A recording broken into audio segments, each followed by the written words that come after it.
Huling-huli na kayo. Kala ninyo, ha? Ano pa ba? Ito, at is weakest. Tingnan nga natin, tingnan mo. May sinasabi rito na naman si Claire Castro, hindi daw weak ang presidente. Anong tawag mo sa presidenteng hindi makasingil? Anong tawag mo sa presidenteng puro problema Pilipinas? Anong tawag mo sa presidenteng putang ina, buwan-buwan may rally? Malakas, sabi ko nga sa inyo. Ibang klase mag-isip ang mga adik. Feeling nila ang gagaling nila, pero iba yung nangyayari sa paligid nila. Ang Malacanang sa mga nagsasabing mahina ang Pangulo sa pagsugpo sa korupsyon. May paalala naman si PBBM sa mga bagong sundalo sa gitna ng maubong pa ring destabilisasyon. Nasa frontline ng balitang yan si Maricel Halili. Piliin niyo ang bayan. Piliin ninyo ang katapatan at ang kapayapaan. Pag nag-speech si Bongbong, laging kabaliktaran, ha? Oo. Huwag niyong paniwalaan. Yung sinasabi niya kabaliktaran. Piliin. Ano nang pipiliin? BBM. Katapatan at ang kapayapaan. Piliin daw ang katapatan. Pero hindi sila tapat sa taong bayan. Puro pagsisinungaling ang ginagawa nila. Puro pambubudol. Puro kabaliktaran. Puro pagnanakaw. Asan ang katapatan dyan? Piliin ang bayan. Piliin ng bayan, tapos pinadala mo si Pangulong Duterte sa ibang bansa. Meron ka namang korte sa Pilipinas, pero pinadala mo siya sa ibang bansa. Piliin ng bayan. Ayun na, no? Baliktad ang utak nito ni Bongbong. Nung pinanganak yata ito si Bongbong, nauna yung paa. Kasi dapat mauuna ulo eh. Nauna yung paa, suhi yata ito. Kaya pati yung utak niya baliktad. Yan ang mensahe ni Pangulong Bongbong Marcos sa kanyang talumpati sa graduation ng mga bagong miyembro ng Armed Forces of the Philippines sa Villamor kanina. Sa gitna ng alingas-nga sa destabilisasyon sa gobyerno, giit ng Pangulo, hindi dapat nagpapadala sa politika ang sandatahang lakas. There will be moments when your integrity will be tested. There will be moments that your integrity will be tested. Anong gagawin mo pag ang integrity mo tinest? You will prove na yung mga sinasabi nila sa'yo is wrong. Dapat ganun. Pero siya, tinan mo.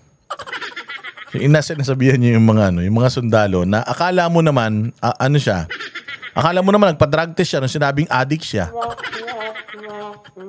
Corruption and dishonesty can manifest in many forms. Corruption and dishonesty can manifest in many forms. Yung corruption, anong manifestation niyan? Cebu, ang daming namatay sa baha. Mga kagamitan nasira, kabahayan, nawarak dahil sa corruption. Tapos nagsasalita siya tungkol sa corruption. Kapal ng mukha mo, BBM. Walang kasing kapal ng mukha mo. Kaya piliin nyo lagi ang tama. Nito lang Biyernes. Piliin ang tama o piliin nyo may tama? Piliin nyo daw yung may tama. Wag yung pipiliin nyo may tama. Pinili nyo si Bongbong, may tama yan eh. Tapos wag na tayong umulit, ha. Wag na natin piliin si Risa na may tama din. Si Trillanes na mas malakas ang tama. Si Ontiveros na si Lenny na may sapak din. Wag na tayong pumili ng may tama, ha. Bago ang trillion peso March protest sa EDSA at Baha sa Luneta 2.0, naghapunan sa Malacanang si PBBM kasama ang mga opisyal ng AFP. Dito, tiniyak ng AFP ang kanilang katapatan sa konstitusyon. Our beloved President, sir. Beloved President, adik daw yan, sabi ni Amy. Tapos mahal mo. Ikaw sarhento, ha? Oo, ha? Ikaw, ha? Our Commander-in-Chief, ang inyong kasundaluhan ay kasama nyo para sa tunay na pagbabago tungo sa isang bagong Pilipinas. Tunay na pagbabago. Wala siyang sinabing tungo sa tunay na pagbabago na maganda. Kung may pagbabago sa Pilipinas, naging pangit. Kumbaga change for the worse. Hindi siya change for the better. Pangit ang Pilipinas eh. So susuportan daw siya nitong sundalong tanga na to para sa bagong Pilipinas na pabulok ng pabulok. Parang ipin ni Sandro.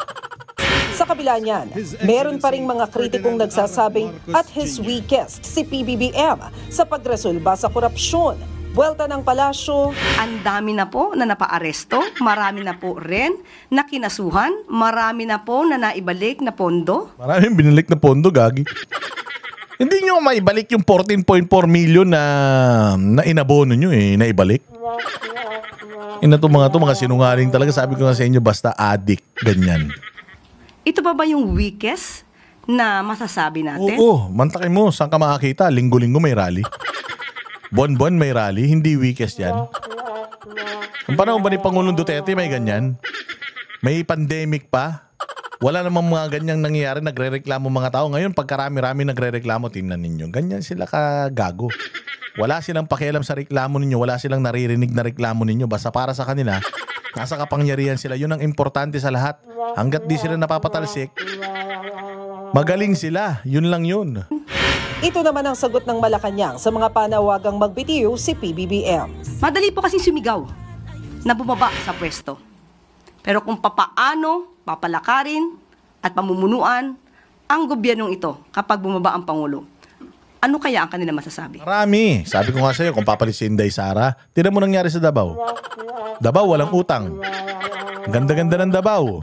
Ang linis-linis ng Davao. Ang peaceful ng Davao. Disiplinado mga taga Davao. Nagawa yan ni Inday Sara nung siya ay mayor. Ang mayor parang presidente yan. Pag nagpresidente ka, mas malaki lang. Pero kayang-kaya. Nagawa nga niya eh. Sabi ko nga, pumunta ka sa Davao para malaman mo. Taga saan ba to? Taga Quezon City. Puta, sa Quezon City ka lang nakakarating yata. Yabang-yabang mo. Bilib na bilib ka na dito sa Quezon City. Pumunta ka ng Davao para mas lalo kang mabilib. Para makita mo kung anong klaseng pamumuno ng mga Duterte sa Davao. Anong sinasabi mo? Hindi nga alam ni Bongbong kung paano mamuno sa bayang Pilipinas. Sasabihin mo. Pag bumaba siya, talagang pag bumaba siya, durog ang Pilipinas, mahihirapan talagang iangat ulit ang Pilipinas dahil inubos nyo lahat eh. Hinudas nyo Pilipinas, mahirap talaga. Pero kaya yan. Basta Duterte, kaya yan. Oh. At sana ay nagustuhan ninyo itong ating 500 pesos Noche Buena episode. Mabuhay kayo. Kita-kits tayo ulit sa susunod vlog. Mag-follow kayo sa Banateros ha. At mayroon pong YouTube channel si Boss Dada, Boss Dada 2.0. Mag-follow kayo dyan ha. At nag-upload na tayo ng video dyan. Mabuhay kayo. Kita-kits. Kami ang boses ng masa, hindi natatakot. Katotohanan lang, di kami nalulunod. Walang bahid ng sismis, lahat ay totoo. Kahit sino ka pa, pag mali ka babanatan ka. Walang pinipili kulay, wala kaming kinikilingan. Basta para sa bayan, kami lalaban. Pag tama palapakan, pag mali banatan. Di matitinag, di matatakot, para sa bayan tuloy ang sigaw. Sa harap ng kamera, walang halong takot. Mga baluktot, lahat kayo'y tutumba. Ang hustisya at totoo, yun lang ang mahalaga. Kahit sinong harang, di kami matitinag. Walang pinipiling kulay, wala kaming kinikilingan. Basta para sa bayan, kami lalaban. Pag tama palapakan, pag mali banatan. Di matitinag, di matatakot, para sa bayan tuloy ang sigaw. Kung nasa tama ka, ikaw ay aming kasama. Pero pag mali ka, handa ka na bang mabasag? Banateros kami, walang inuunan. Dahil bayan muna, bago ang sarili.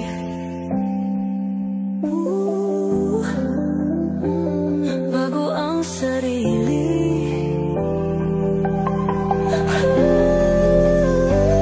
Pag tama palapakan, pag mali banatan.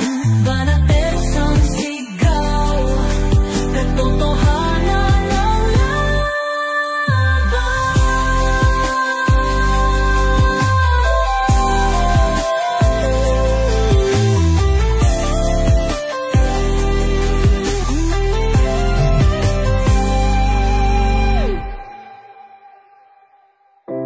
Sa harap